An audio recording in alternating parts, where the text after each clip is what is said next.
Peace, Universal Family. This is Brother Dooley, aka the Beantown Ghetto Shaman. Hope everyone's doing well, doing fantastic out there. It's been a while since I did a video, but I went on a wonderful journey, a wonderful shaman journey the other day, and I felt a lot of people requested that I share some of the experiences that I had surrounding that journey. So I felt that if it could benefit anybody out there, then share. If it doesn't resonate with you, just keep it moving.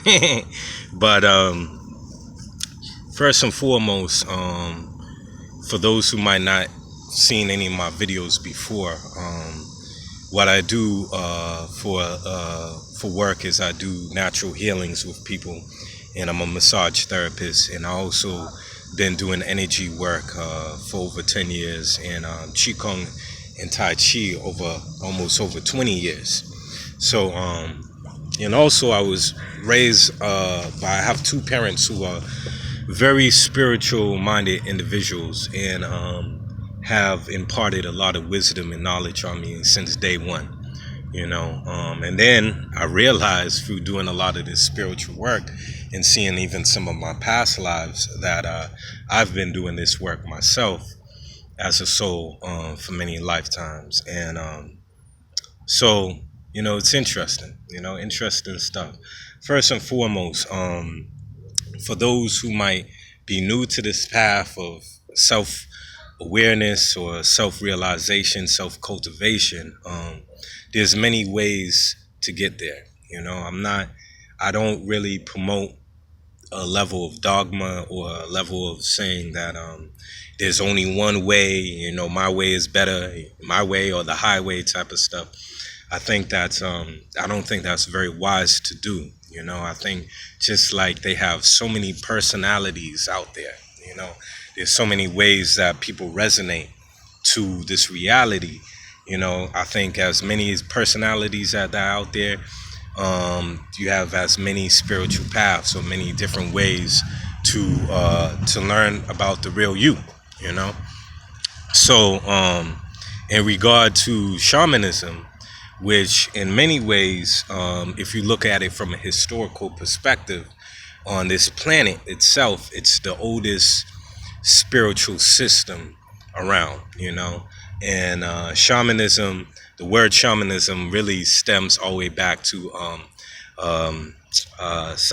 Siberia, and that whole region over there. But there's different words for what we call medicine men and medicine women, and you always had a shaman throughout different cultures.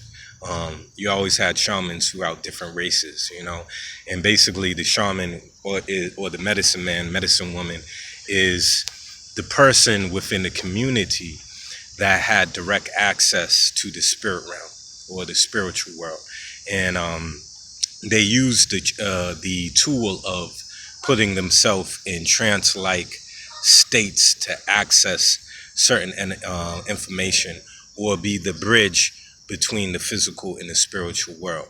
So the shaman played many different roles in the community. It played the role of a healer, played the role of a dream interpreter.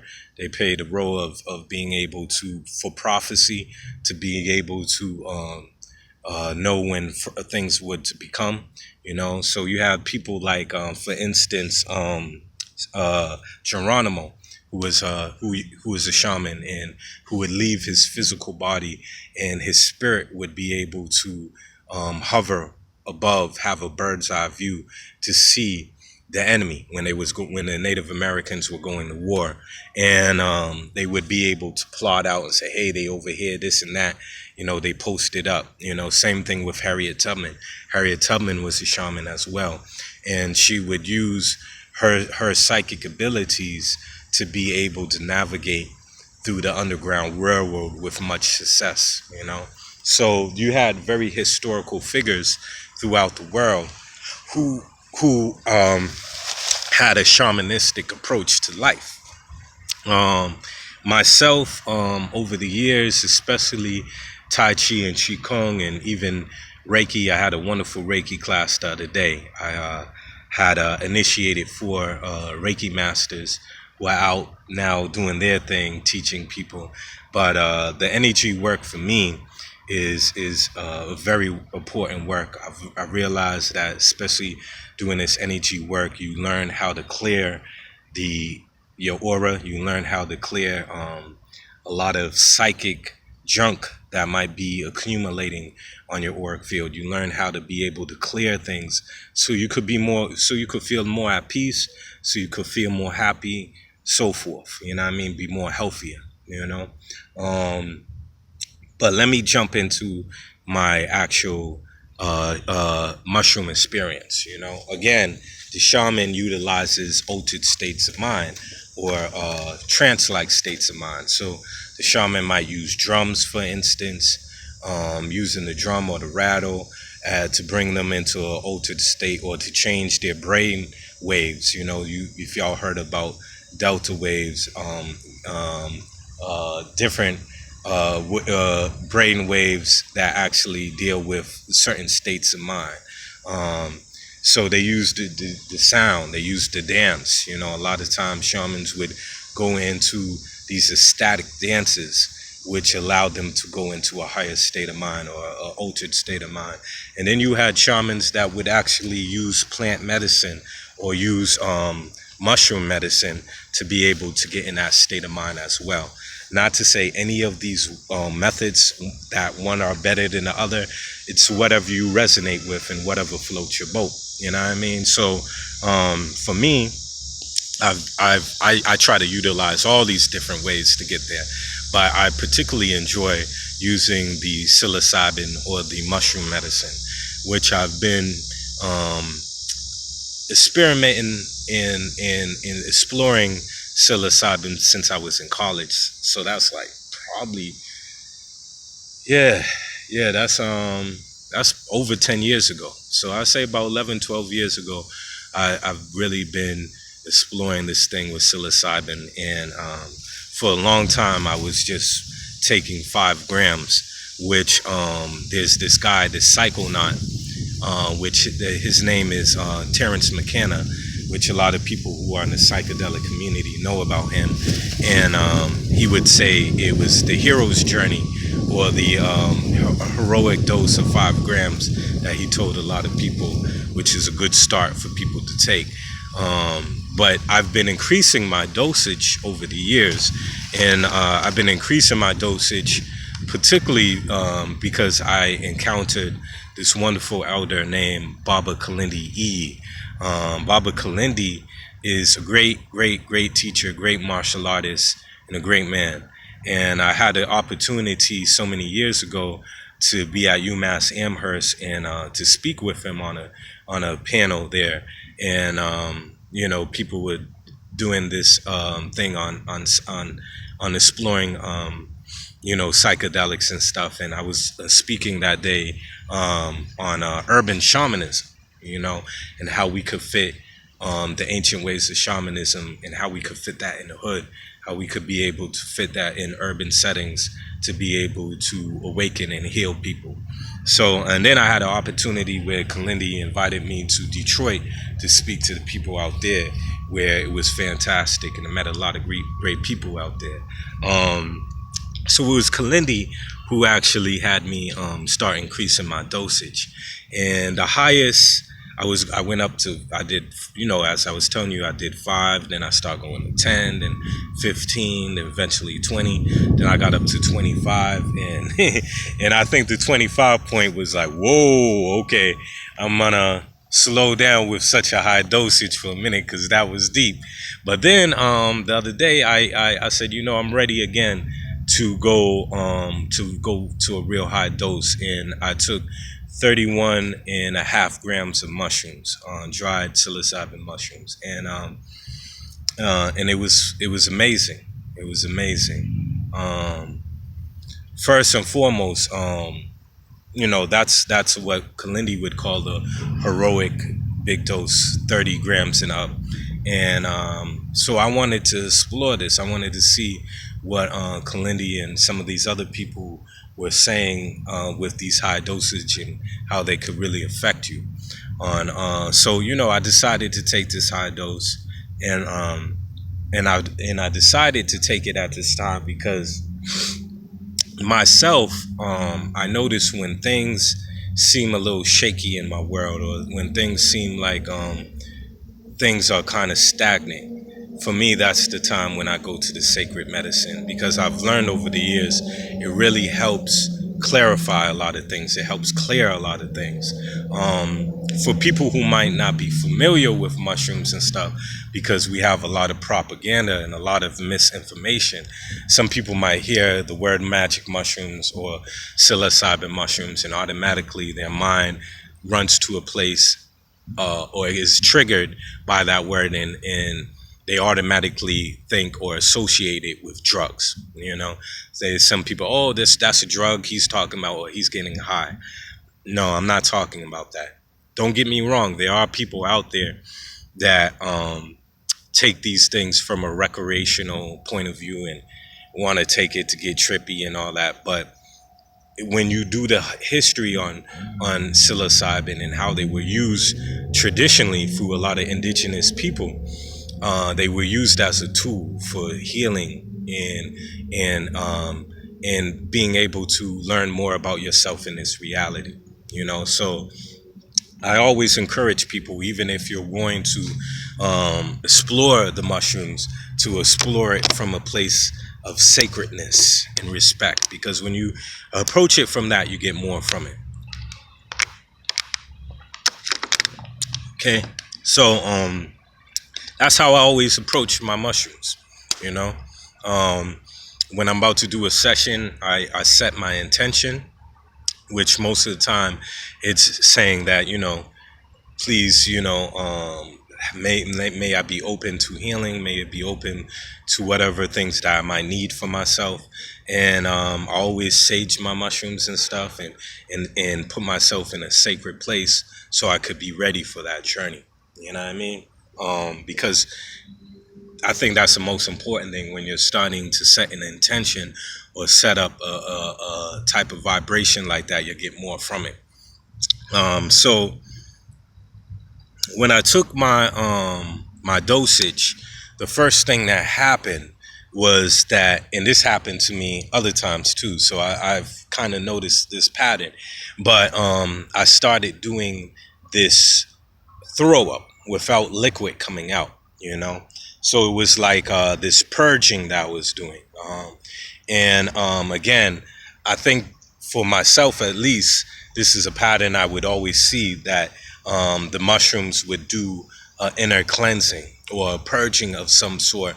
And again, like I said, even healers ourselves, we walking out this door, every day, and then encountering all kinds of pollution, chemtrails, thought forms, a lot of negative thought forms and stuff, and from people and things. These things stick on your auric field.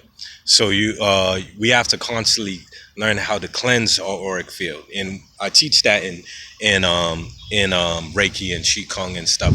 But then there might be even things that might even be brewing in you that you might not even be aware of sometimes. So when I first took these mushrooms, there was this purging that I was doing, and it was like this throw up without throw up. So I was like, and letting this negative energy or whatever out of me.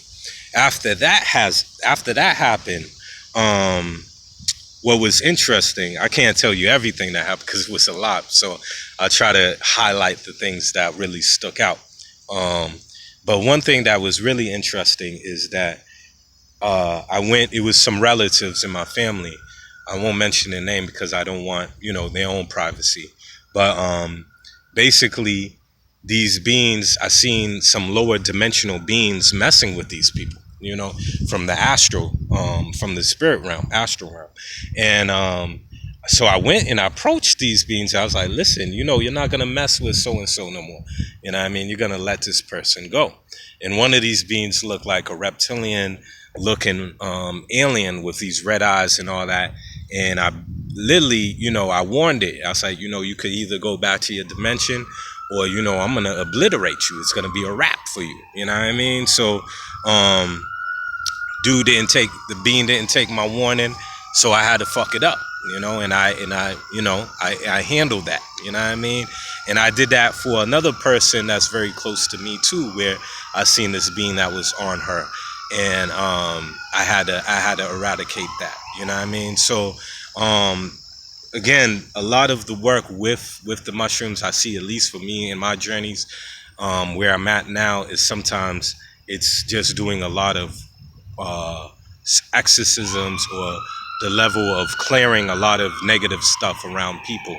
Um, and a lot of times when I take the mushrooms, I'm able to see the stuff around people even more clear. What was interesting too is a very significant person of mine I seen in her auric field. And Kalindi talked about this, so it was funny that I experienced this. I was seeing these energetic tattoos. You know what I mean? And Baba Kalindi talks a lot about this, how when we talk about tattooing, because tats ain't nothing new. You know what I mean? When we think of tattoo culture, a lot of people might think of punk rockers, or bikers, or even your current hip hop culture. But tattoos are old as humanity itself. And when you look at someone's auric field, you could see a tattoo pattern on themselves. So this very close person who I was seeing these patterns on her face, these elaborate patterns going down her neck and stuff. And all these tattoos, they symbolize certain things about you, about your galactic origins, about your tribal origins, about your karmic relations to yourself, and all that. So I found that was fascinating, looking at her, seeing this. Also, what came up in this journey was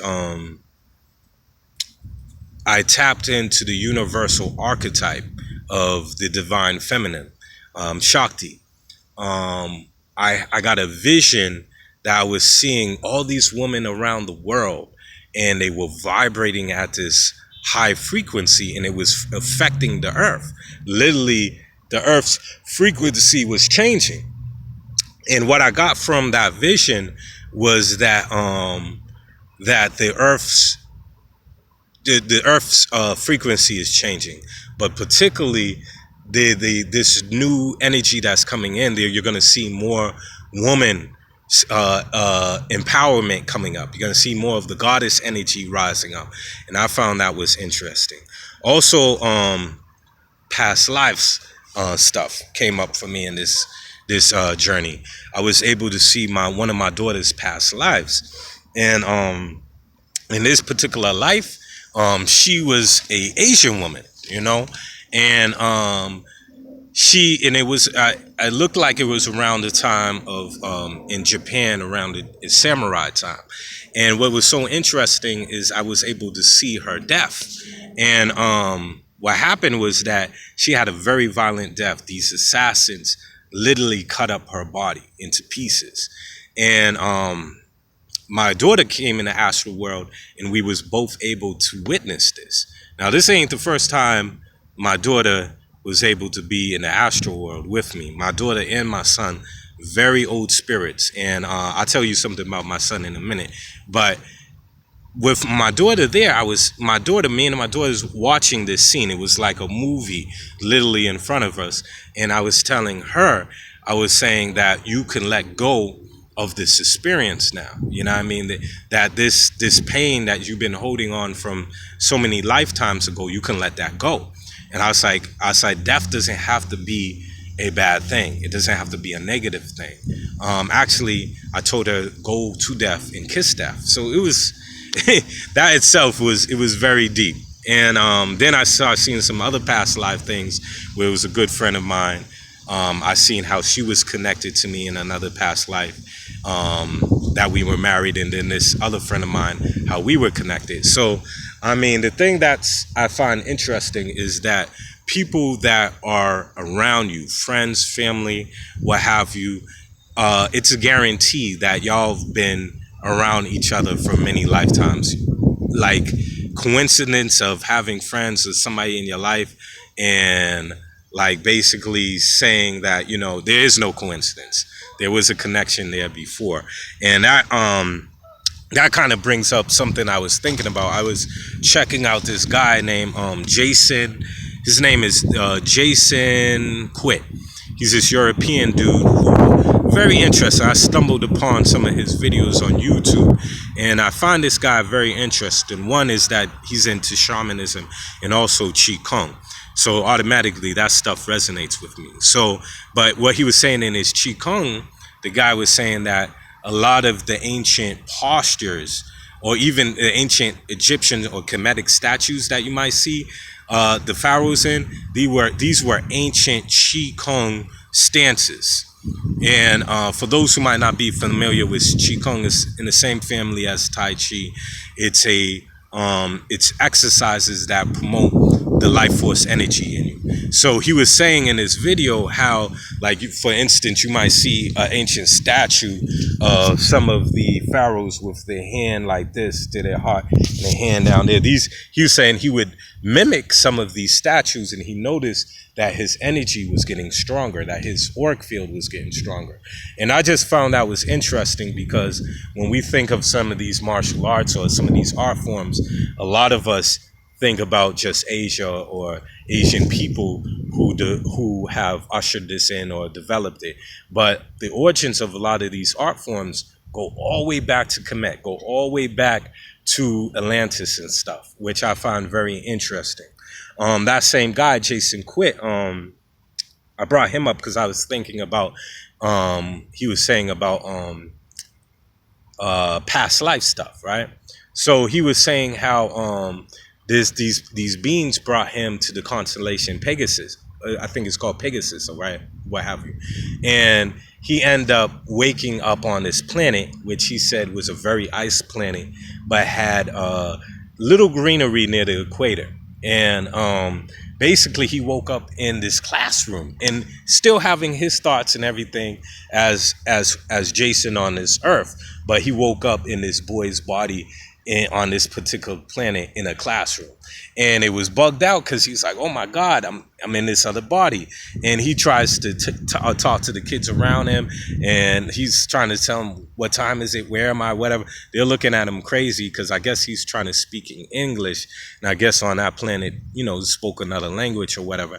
So he runs out of the classroom to try to find a library to get information about the planet that he's on.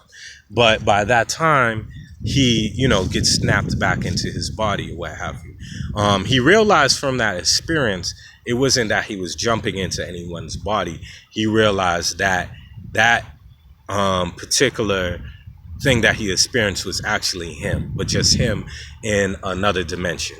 Because he emphasized that we're multi-dimensional beings, which we are, and because I also deal with Shambhala healing. I'm a Shambhala healer, Shambhala multi-dimensional healer. So, which emphasize a lot on your multi-dimensional realities. So I found that was interesting. You know what I mean? Also within this shaman journey, I went into my higher self, and I was doing some upgrades, raising the vibration for this planet myself, And what was interesting was there was some distractions, some beings that tried to even jump in my daughter at the time, to use her as a tool to try to stop me from what I was doing, which I was able to handle that, because I was mad. I was like, no, you're not trying to use my daughter on this. And what I realized was that when I approached a lot of these lower dimensional beings, or what some people might call demons or what have you, one thing is that I realized that I spoke to them from my higher self, and I was saying, like, the essence of who I am is older than even your creation. You can't do anything to me, and nor am I afraid of you. You know what I mean? It was a lot of that type of stuff that I was experiencing through this journey, and I found that very, very interesting. And Baba Kalindi talks a lot about that too, of the level of your attitude on how when we talk about fearlessness, you know what I mean, and saying how nothing can overcome you, you know what I mean, when you start to step into your higher self, which is very true. And I could speak that not on an intellectual level, but from a place of experience myself. You know what I mean? So that itself was very powerful. And realizing also too that these beings that are stuck in that type of state of mind, that is a particular, hey, peace, what's going on, doggy? That particular state of mind is basically they play their part too. You know what I mean? I'm gonna keep it like that. You know what I mean? So when we look at the all within the all, or we look at the great spirit of all, you know what I mean? We understand that they are a part of that as a part of the all as well, and they play their part.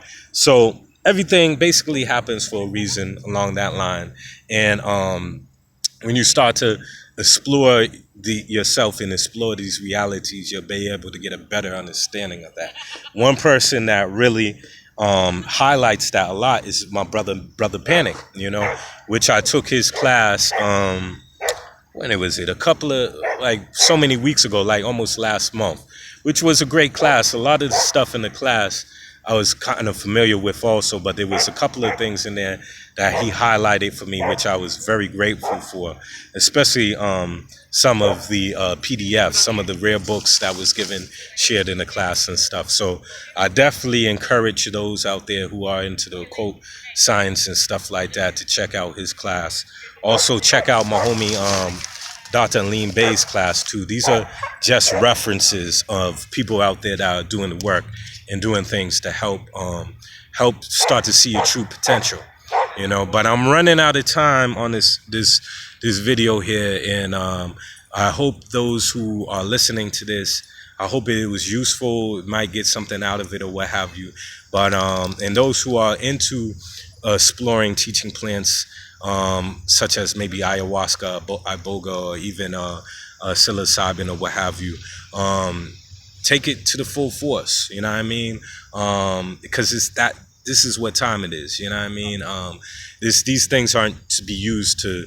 I mean, you can do it if you want to use it, get silly and all that stuff, and be trippy and all that. But these things are really to be used to really get a better understanding of yourself in a greater reality. So I encourage those who do want to check it out to take it serious, approach it with respect and honor, and you'll see a lot of things that you can grow from that, you know, because again, even with the purging, when I first started the journey, a lot of this stuff surrounding this great medicine, these ethogens, is that you learn how to become a better person. You know, so there's some people that might know me even from a year ago and still might look at me as the same Dooley that they thought I was a year ago. But the type of person I am, I'm constantly learning, constantly growing, constantly want to challenge myself. So, and this is what this sacred medicine does for you. So I hope those who are listening to this had a great time listening, and I hope you have a great day, evening, night, whatever time you're watching this. Peace.